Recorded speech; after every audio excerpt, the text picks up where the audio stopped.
I'm here with Sebastian Rohr of Umbrella Associates to talk about his perspectives on what is, so to speak, the most impactful evolution change around digital identity that will really impact the way we do business, the digital services organizations provide. Welcome, Sebastian. Thanks for having me, Martin. So maybe we start a bit with you explaining who you are, what you do. I think a lot of people know you, but I think most people associate you with heavy beer drinking. That is actually true. I have one headhunter post under one of my posts, or comment under one of my posts, that how I am able to actually put a beer in any of my posts. So during that other conference in the USA, I actually was asked, are you that identity beer guy?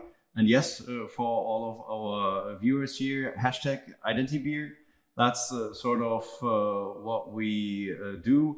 We hand out bottles of beer that are serialized and numbered to, celebrities of the identity management space. And of course, Martin also got his.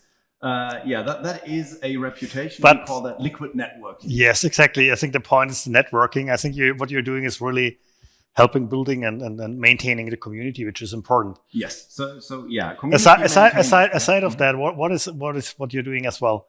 Okay. So in the daytime, I'm actually the managing director of Umbrella Associates. We are a boutique advisory in Germany, and we help our clients convert their business requirements into technical requirements and finding proper solutions for that.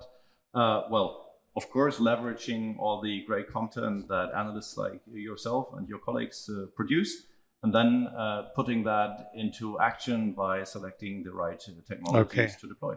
Got it. So when you look at, you're in the identity space also for many decades.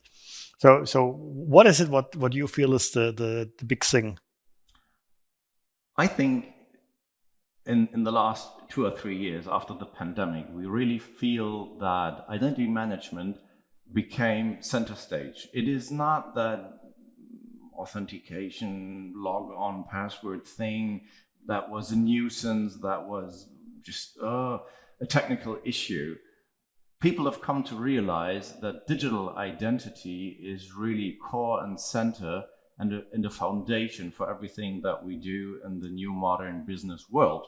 So all of the digital business processes cannot happen if there is not a trustworthy digital identity, be it decentralized, be it in your own little silo. We're trying to break away from that. But it is really becoming more and more obvious to the business in general. Yeah, and I think it becomes obvious almost every day. Yes. When you look at what Ticketmaster, 650 million records. So if your identity breaks in that sense, then you're in trouble as a business. You are really in trouble in business, and the organizations do feel that pain. So yes, unfortunately for events like Ticketmaster, some haven't understood it yet, and then suddenly they have a bunch of shards instead of a nice little vase here. And then suddenly there's money, and what could have been done better. And then they start thinking about it. Others are more forward thinking and establish that, like we've seen so many good projects, especially around European identity wallets and standardization around that, where even governments now understand that without providing an interoperable structure a network of such decentralized identities, their work serving their own people becomes harder and harder, and it needs to be reliable. Yeah, and I think what I see in this field is that we need to have 3 parties. So usually we think about 3 parties. I believe there are use cases which are more 2-legged instead of 3-legged. There are use cases which are 4-legged or so. But basically, let's stick to the 3-legged. An issuer of a verifiable credential, a holder with the wallet like me, and a verifier, so a party that accepts this. And I think that is also why I feel that, for instance, things like the initiatives of the EU around the digital identity wallet are so important. And also a lot of other initiatives we see on the other side of the pond are so important, because what we need the critical mass in 3 areas. We need the critical mass in issuing. We need a critical mass in holding, and then verifying.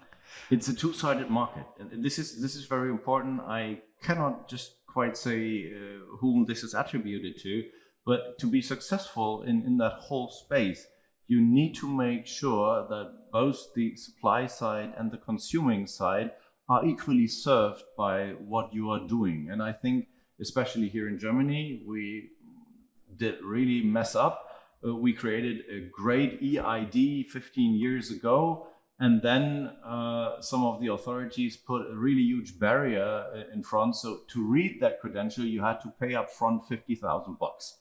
That was sure as a business model. I think for the individual, it only costed a couple of euros, 40 or something, yes, right, to activate it. Yeah. You know what? So I have my current ID card. I have it for I think 8 years now. Mm-hmm. I didn't activate it because back then there was really no value. And if I, as an identity person, don't use it, then there's obviously an issue. This epic fail. So. Yeah. There's one thing that happened last year, which I'm really, really happy. Christina Yasuda, who was a often speaker here. Right now at the Sprint, the German agency for... She joined Sprint. Yes. And I wrote under that post that this actually increased my hope in this whole thing of EIDAS and the wallets in Europe actually having an impact and actually being a success. Because I'm pretty sure that the way we did it in the last 2 decades, we would have messed it up again. So high hopes on you.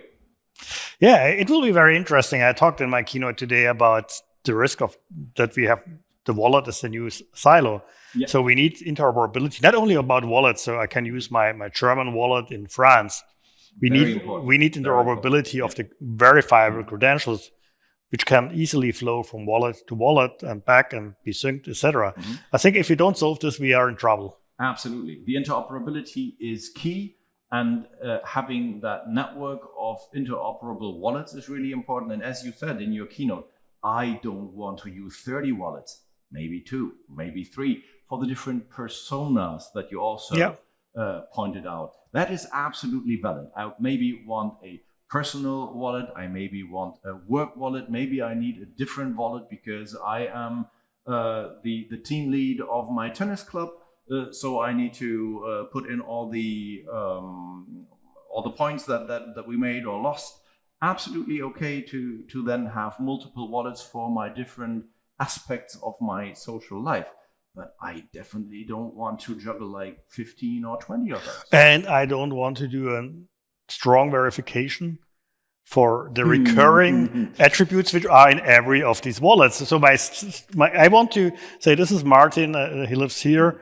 And then I want to say, okay, I've done this once, and I need it in this wallet, and this wallet, and this wallet. The transfer of the trust level of certain attributes that are home to certain wallets will be key to the success. Yes. There need to be individual attribute-based relationships between the wallets. So like we had 10 years ago, the authoritative source for HR data. Well, it sits in the HR information system and not in identity. So we need to define that, and we need to make it interoperable. Which, by the way, would be a very interesting conversation, because I believe that the way we do it today, so we onboard someone to HR and then bring the person to the identity to identity management, this will not survive decentralized identity. Absolutely. I'm totally with you. This is something, an idea I can't talk too much about right now, because we do think that self-sovereign identity and the management of your own aspects of life, your own attributes,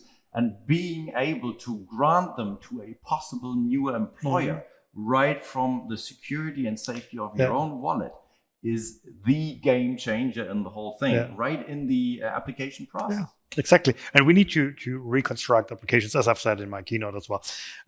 Sebastian, we are already at the end of the time we have, basically. We always run out of time. What is, so how do you think about, is this already right now to start, or is it still a vision? I think we are actually at the inflection point between that vision. We've talked about that for quite a few years now at EIC here in Berlin.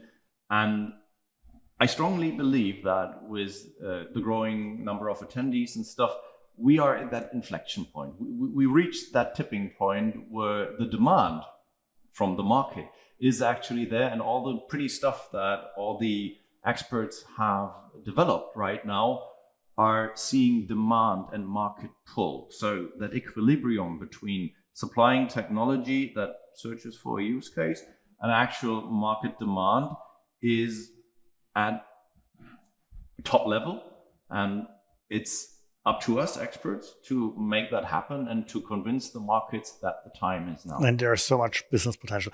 Yes. Sebastian, thank you very much for taking the time to talk to me, and thank you to everyone for listening to us. And thanks for having me again. Pleasure.